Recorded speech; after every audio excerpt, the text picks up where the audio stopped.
What's going on, guys? Welcome to the video. I'm sure most of you would have seen some of the reports over the last few days talking about the EU being on the brink of either economic collapse or just an outright general collapse. This is of course coming from the University of Denver and the Brexit Party MEP Rupert Lowe, who warns of an imminent Euro catastrophe and Brussels collapse in the Express. So we'll go over that one first, and then we'll check out what the University of Denver has to say about the EU's current situation. It says the euro is on the verge of a catastrophic collapse that will bring the European Union crashing down. A leading Eurosceptic has warned. This is something me and the viewers have discussed at length on the channel many times, and is probably going to be accelerated the moment we leave, especially if we was to leave on a no-deal Brexit, which is of course possible, but still highly unlikely at the moment. Rupert Lowe, Brexit Party MEP for the West Midlands, says the only thing propping up the EU's scaloric economy and euro currency is the European Central Bank's quantitative easing programme,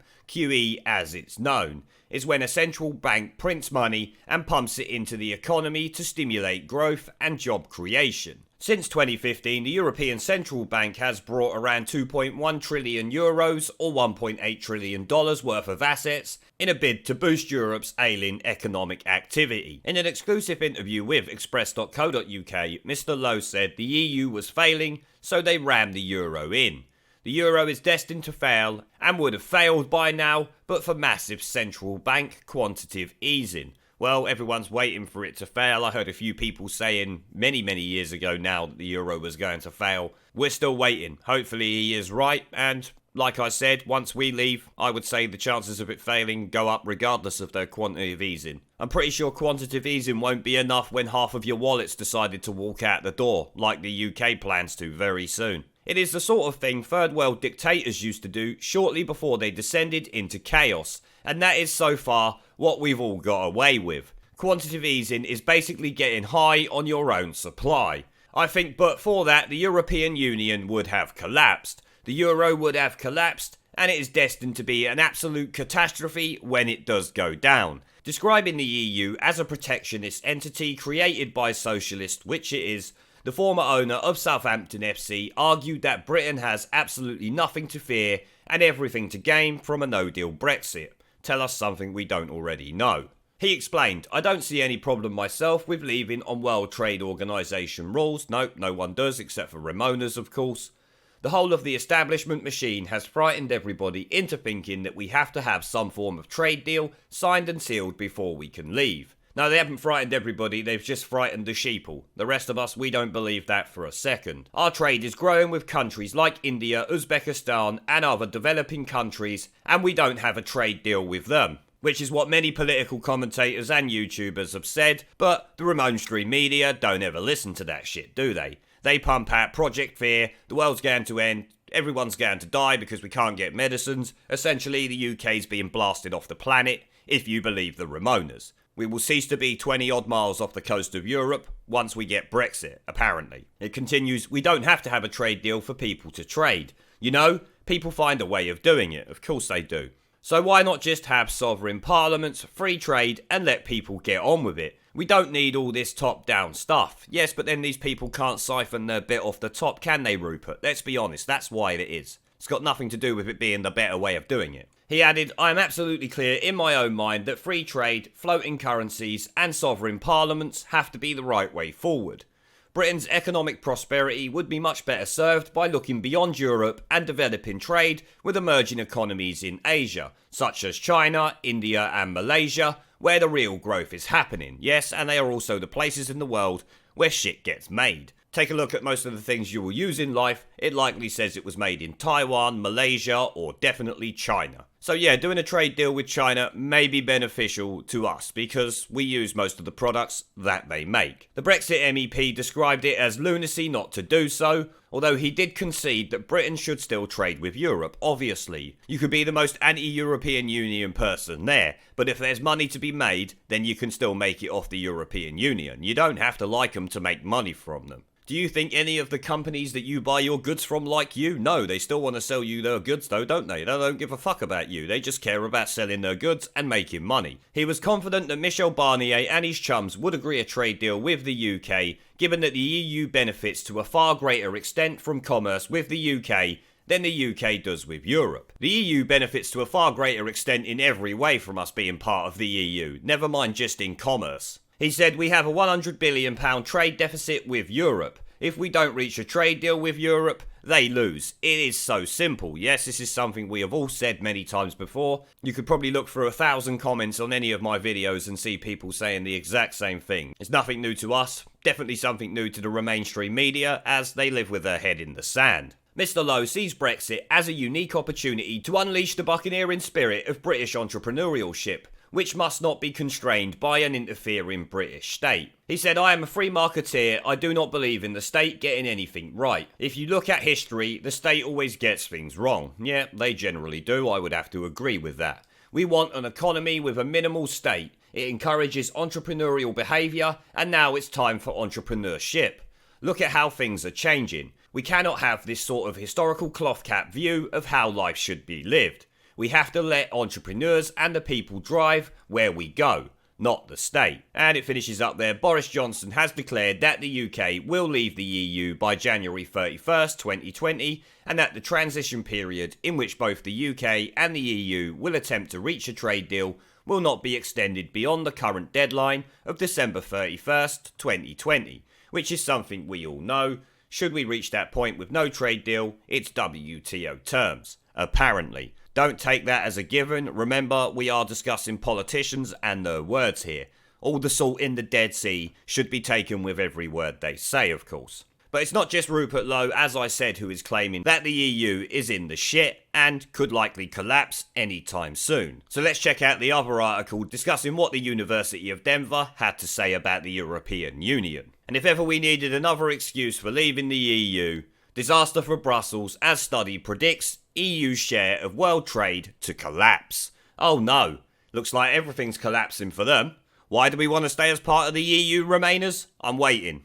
Says the share of world trade occupied by EU member states is to collapse in the coming decades, according to a new study, in a dramatic blow to Brussels. And as you can see there, the video they've got, Timmermans says no deal would be a tragedy in July. Well, guess what? You might be up for a tragedy anyway, sweetheart. Currently, the 28 EU member states make up a little over 22% of world gross domestic product, GDP.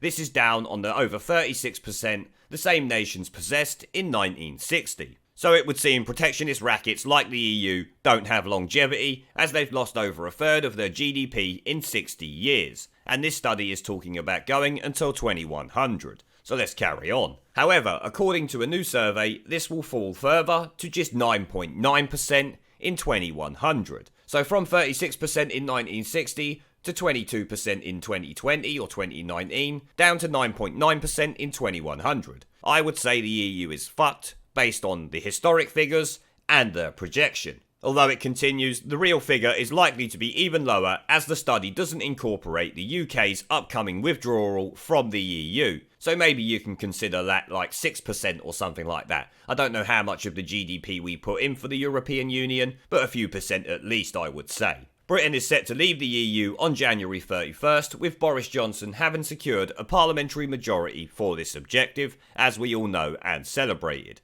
The study was conducted by the University of Denver's Pardee Centre, which I don't know nothing about, I'm not in Denver. In addition, Britain is projected to be the only current EU member state that improves its place in the ranking of the world's largest economies by 2100.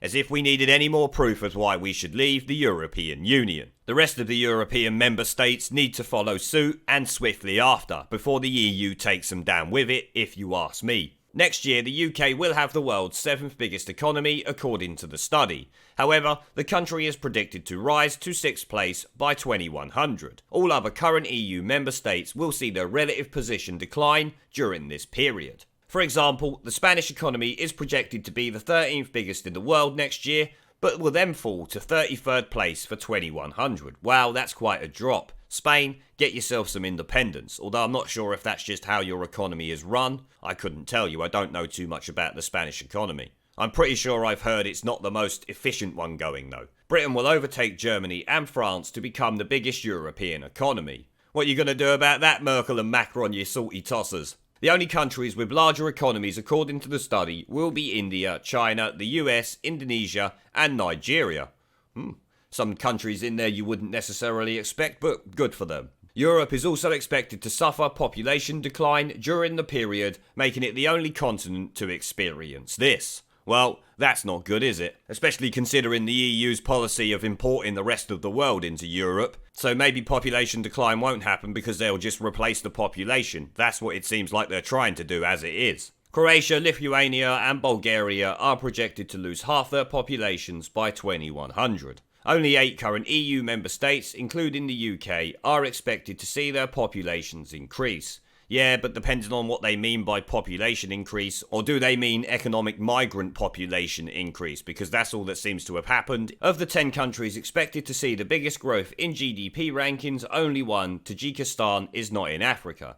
Rwanda tops the list and is expected to see its position rise by 86 places. And the rest of the article is just talking a load of bollocks that we don't really need to cover in this, it's gone on for long enough. But essentially I would say that's 2 different sources that suggest the EU is right in the shit. Something we have all suspected for a very long time. But this here is the University of Denver doing a study on world trade and has found that the EU is right in the shit, going down to just 9.9% of world trade in 2100, and that's not even factoring in the UK leaving the EU. So once we've left the EU, it could be a hell of a lot more. Like I said, something down to 6%, maybe more. I ain't sitting there working it out. But it looks like Ursula von der Leyen on her back might be one of the last European Commission presidents we ever have to look at. Thank fuck for that.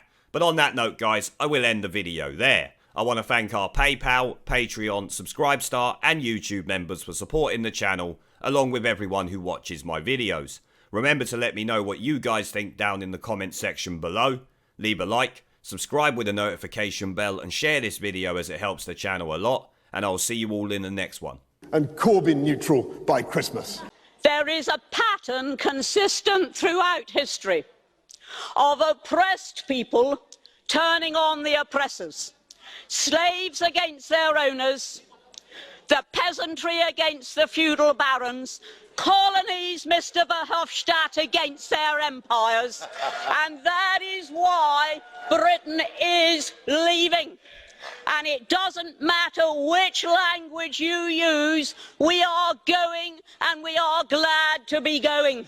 We're off. Ramon! Ramon!